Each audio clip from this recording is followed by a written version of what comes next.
Hello बच्चों, आज हम 10th क्लास के मैथमेटिक्स की एक्सरसाइज 4.3 का फर्स्ट क्वेश्चन का सेकंड पार्ट सॉल्व करेंगे। इससे पहले हमने आपको फर्स्ट पार्ट सॉल्व करके दिखा दिया है। तो देखिए कैसे करेंगे।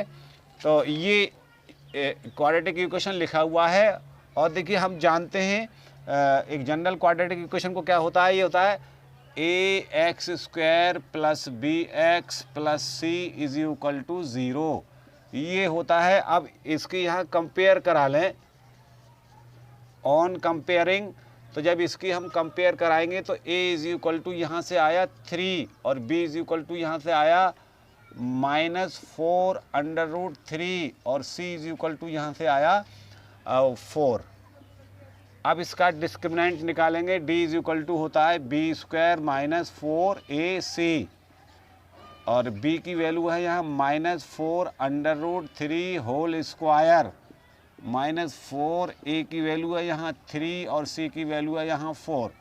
तो देखिए इसका होल स्क्वायर करेंगे तो -4 का हो गया 16 और √3 का हो गया 3 माइनस इसका मल्टीप्लाई कितना हो गया 4 3 जा 12 4 जा 48।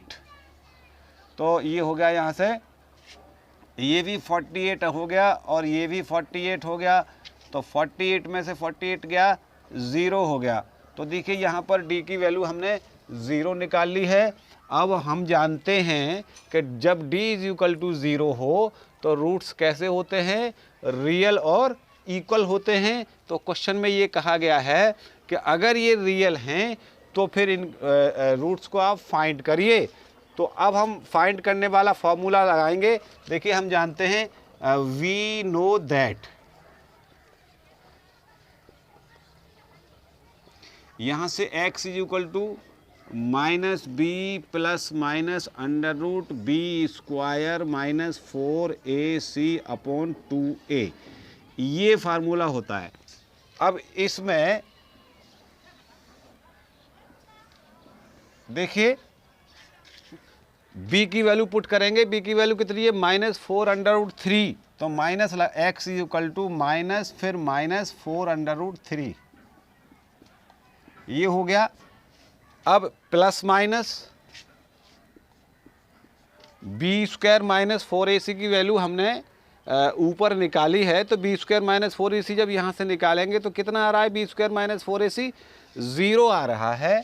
तो यहाँ लिख देंगे हम √0/2 और a की वैल्यू है 3, यहाँ से a की वैल्यू 3 है तो ये यहाँ 3 पुट कर देंगे। तो ये हुआ यहाँ से माइनस माइनस प्लस 4√3/6 और यहाँ आपका प्लस माइनस 0 हो गया। तो वो ख़त्म हो जाएगा यहाँ से। तो इसको हम आगे और सॉल्व कर सकते हैं। तो ये आगे हमारे 2 2 जा 4 2 3 जा 6।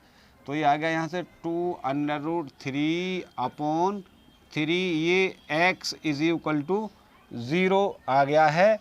तो ये हमारे रूट्स कैसे आ गए यहाँ से, देयरफॉर रूट्स आर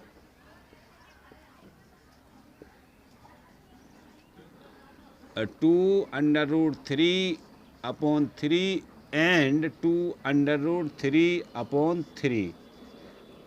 क्यों? क्योंकि ये दोनों रूट्स कैसे होंगे, इक्वल होंगे। और यही हमारा आंसर है। That's all.